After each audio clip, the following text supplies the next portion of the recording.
Administrasi Publik 4A. Saya Jenara Kirana dari Ilmu Administrasi Publik 4A. Saya Siti Hasnutami dari Administrasi Publik 4B. Perkenalkan, nama saya Abdullah.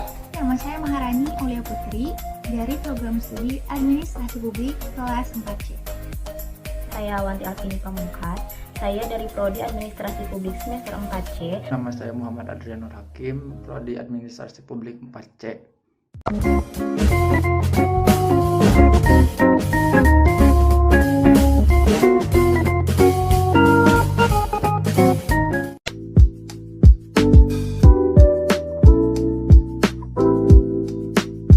Sejarah perkembangan administrasi pembangunan. Administrasi pembangunan merupakan embrio administrasi negara karena administrasi pembangunan berasal dari perkembangan ilmu administrasi negara. Awal perkembangan administrasi negara dimulai pada akhir abad ke-19 yang dipelopori oleh para penulis dan praktisi administrasi pemerintahan di Amerika Serikat seperti Woodrow Wilson, Frank G. Goodenough, dan Leonard Dwight. Administrasi pembangunan menjadi wacana publik sejak Perang Dunia II usai. Dua poin penting yang melatar belakangi sejarah perkembangan administrasi pembangunan adalah sebagai berikut. A. Pihak-pihak yang menang dalam Perang Dunia II, yaitu negara-negara maju yang mempunyai keinginan atau hasrat untuk membantu negara dunia ketiga dan negara-negara Eropa menerima Marshall Plan. B. Munculnya negara baru mendorong negara pemenang Perang Dunia II tersebut bertanggung jawab kepada negara-negara penjajah atas negara bekas kekuasaannya dan sebagai pasar produksinya. Dari sinilah timbul tindakan negara-negara maju untuk memberikan bantuan baik dari segi politik, ekonomi, militer, teknis, maupun sosial budaya. Negara yang diberikan bantuan tersebut diharapkan akan memihak pada negara yang membantunya dan akan mengemudikan negaranya berdasarkan pada ilmu administrasi negara yang ditawarkan negara pendonor.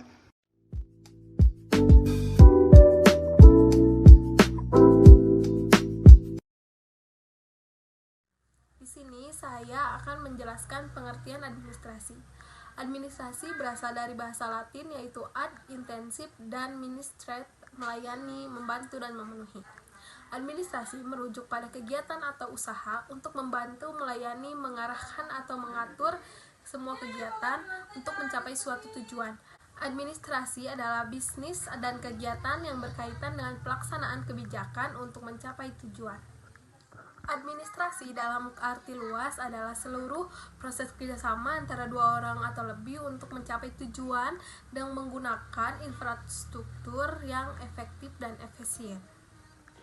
Selanjutnya, menurut para ahli, yang pertama ada Giorgio Terry, administrasi adalah pengendalian dan pengorganisasian kerja serta mobilisasi mereka yang menerapkan untuk mencapai tujuan yang ditetapkan. Selanjutnya ada Sondang Pesiagian. Administrasi adalah keseluruhan proses kerjasama antara dua orang atau lebih berdasarkan rasionalitas tertentu untuk mencapai tujuan yang telah ditetapkan.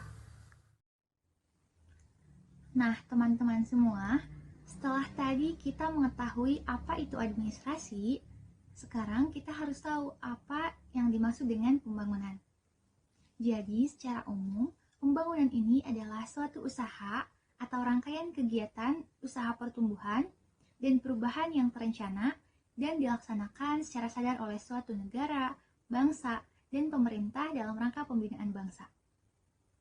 Saya juga mengutip pendapat dari Sondang Pesiagian pada tahun 1994 yang mendefinisikan bahwasannya pembangunan ini adalah suatu usaha atau rangkaian usaha pertumbuhan dan perubahan yang berencana yang memang dilakukan oleh bangsa, negara, pemerintah menuju modernitas dalam rangka pembinaan bangsa atau nation building. Selanjutnya, mengenai pengertian dari administrasi pembangunan. Setelah dari awal kita sudah membahas mengenai pengertian administrasi, pengertian pembangunan. Sekarang waktunya kita tahu nih apa yang dimaksud dengan administrasi pembangunan. Jadi secara umum, administrasi pembangunan ini merupakan proses pengendalian usaha atau administrasi oleh sebuah negara atau pemerintah sebagai suatu upaya untuk merealisirkan pertumbuhan yang direncanakan ke arah suatu keadaan yang dianggap lebih baik dan kemajuan di dalam berbagai aspek kehidupan bangsa. Nah, pengertian dari administrasi pembangunan ini juga dikuatkan oleh pendapat dari J.B. Chris tadi yang mendefinisikan bahwa administrasi pembangunan adalah administrasi negara yang mampu mendorong ke arah proses perubahan dan pembaharuan serta penyesuaian dan juga merupakan pendukung suatu perencanaan. Begitu juga dengan pendapat dari Sondang P. Siagian yang mendefinisikan bahwa administrasi pembangunan ini adalah suatu rangkaian dari usaha yang dilakukan oleh beberapa pihak tertentu untuk memberikan sebuah perubahan, pertumbuhan, dan sebagainya. Nah, perubahan yang dimaksud di sini adalah perubahan menuju modernitas.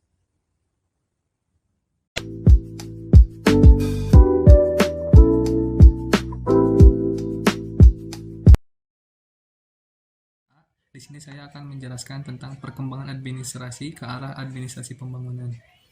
Perkembangan administrasi negara menitik beratkan pada dua hal, yakni satu, administrasi bagi negara-negara yang sedang berkembang atau yang sedang mengalami perubahan dari masyarakat tradisional agraris ke arah masyarakat maju dan mulai memperkembangkan industri. Dua, perhatian pada masalah interrelasi antar hubungan antara administrasi sebagai ilmu dan administrasi sebagai praktik pada bidang-bidang kehidupan yang lain. Semua ini dipelopori oleh kelompok studi komparatif yang terdiri atas F. W. Riggs, John D. Montgomery, Milton Esmond, Ralph Brabazon, William J. Shipin, Edward W. Widener, dan lain-lain.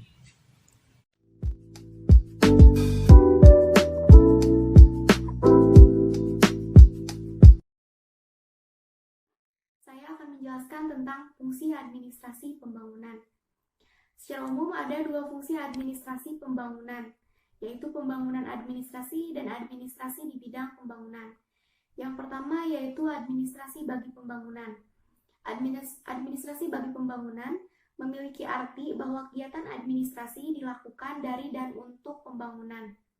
Dalam pelaksanaannya, menggunakan pendekatan manajemen, karena akan berhubungan dengan manajemen pembangunan. Dalam hal ini, manajemen pembangunan tersebut meliputi yang pertama, perencanaan pembangunan. Perencanaan pembangunan diperlukan karena kebutuhan pembangunan lebih besar daripada sumber yang tersedia. Dengan demikian, perencanaan pembangunan sangat penting untuk mengambil keputusan yang tepat sesuai dengan visi pembangunan. Yang kedua, pengerahan sumber daya. Pengerahan sumber daya diartikan sebagai upaya untuk memobilisasi sumber daya yang diperlukan untuk menunjang tujuan organisasi. Yang ketiga yaitu pengarahan. Pengarahan atau menggerakkan partisipasi langsung oleh pemerintah, koordinasi pemantauan dan evaluasi dan pengawasan. Yang kedua yaitu pembangunan administrasi. Berkaitan dengan pembaruan administrasi sebagai tindak lanjut dari pembangunan administrasi, administrasi bagi pembangunan dalam konteks ini digunakan pendekatan manajemen.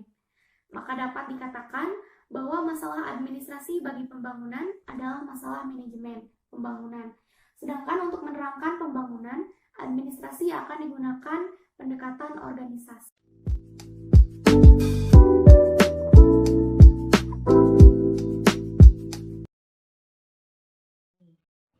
Saya di sini akan memaparkan tentang ide pokok administrasi pembangunan.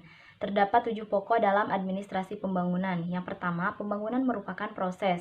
Dalam hal ini, pembangunan dilakukan secara berkelanjutan yang memiliki tahap-tahap yang bersifat independen, tetapi di pihak lain memiliki sifat yang never ending atau tanpa akhir. Kemudian yang kedua yaitu pembangunan merupakan usaha, yang memang pada hal ini ditetapkan sebagai sesuatu untuk dilakukan. Poin ketiga yaitu pembangunan dilakukan secara terencana. Maksud dari poin tersebut yaitu mengambil keputusan saat ini untuk waktu yang akan datang. Yang keempat yaitu rencana pembangunan mengandung makna perubahan dan pertumbuhan. Maksud dari perubahan di sini yaitu suatu negara harus bersikap antisipatif dan proaktif dalam menghadapi situasi. Kemudian maksud dari pertumbuhan yaitu peningkatan dalam hal mempertahankan kemerdekaan, kedaulatan serta eksistensinya. Kemudian, poin yang kelima yaitu pembangunan mengarah kepada modernitas. Maksud modernitas di sini yaitu cara hidup yang baru yang lebih baik dari sebelumnya, yaitu dengan cara berpikir yang rasional dan sistem budaya yang kuat, serta tidak identik dengan westernisasi. Poin keenam yaitu modernitas dilakukan melalui berbagai kegiatan pembangunan yang mencakup kehidupan berbangsa dan bernegara. Poin terakhir yaitu poin ketujuh, yaitu tentang semua hal di atas ditunjukkan kepada usaha pembangun bangsa agar negara tersebut sejajar dengan negara yang lainnya.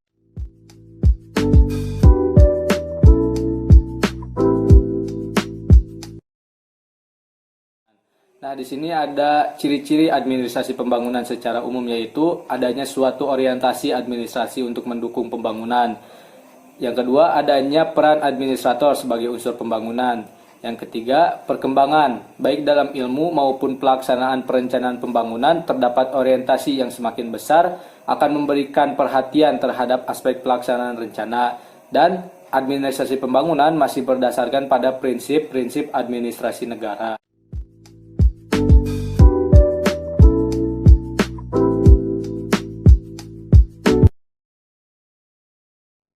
Di sini saya akan menjelaskan mengenai perbedaan administrasi negara dan administrasi pembangunan. Yang pertama, administrasi negara selalu berkaitan dengan lingkungan masyarakat, seperti membuat suatu kebijakan yang bertujuan untuk mensejahterakan rakyat. Sedangkan administrasi pembangunan memberikan perhatian kepada masyarakat berkembang. Saya ambil contoh misalnya pada negara Indonesia yang sudah 76 tahun merdeka, namun masih belum dikatakan sebagai negara maju. Kenapa? Karena masih terdapat masalah dalam penyelenggaraan pembangunan dan harus segera mencari solusinya. Yang kedua, administrasi negara berfokus pada pelaksanaan dalam pemerintah untuk masa kini. Maksudnya, pemerintah berperan penting dalam mengatur urusan negara setiap waktu. Sedangkan administrasi pembangunan memiliki peran untuk merubah keadaan suatu negara menjadi lebih baik dan modern untuk masa depan. Yang ketiga, administrasi negara lebih memperhatikan kepada pelayanan masyarakat, sedangkan administrasi pembangunan yang dilakukan secara terencana dengan adanya suatu orientasi administrasi untuk mendukung pembangunan. Yang keempat, administrasi negara memberikan perhatian terhadap ASN, sedangkan administrasi pembangunan mengarahkan kepada modernitas melalui berbagai kegiatan pembangunan yang mencakup seluruh kehidupan bangsa dan negara dalam bidang politik sosial dan hankam. Yang kelima, administrasi negara mungkin seperti kegiatan pemerintah dalam melaksanakan kekuasaan politiknya. Hal ini menghubungkan proses politik dan pelaksanaannya. Sedangkan administrasi pembangunan seperti pembangunan yang masih berdasar pada prinsip-prinsip administrasi negara. Terakhir, yang keenam, administrasi negara memberikan kejelasan terhadap kebijakan yang dibuat lebih jelas. Sedangkan administrasi pembangunan lebih kepada mengelola pembangunan terhadap wilayah yang memerlukan pembangunan yang merata, sehingga seluruh masyarakat bisa menggunakan fasilitas yang dibuat oleh pemerintah. Mungkin sekian yang dapat saya jelaskan. Maaf apabila terdapat kesalahan dalam perkataan saya. Terima kasih. Wassalamualaikum warahmatullahi wabarakatuh.